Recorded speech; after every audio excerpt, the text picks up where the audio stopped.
Hello viewers, myself mgdtamim. In this video, I'll show you how to change any logo color in Adobe After Effects. So let's begin the video. At first, click on the composition option and press Ctrl plus I.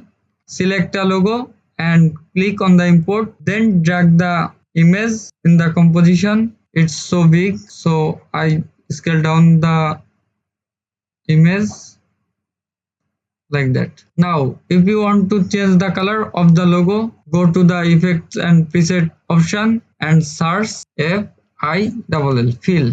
Here is the option. Click the option and drag on the logo layer. Then you can see the color is already changed. There is the editing option. Click on the color option and set a color like that and click OK. You can see the color is already changed very well. So here is the result. You can easily change the logo color in Adobe After Effects very easily by following this process. Thank you for watching the video.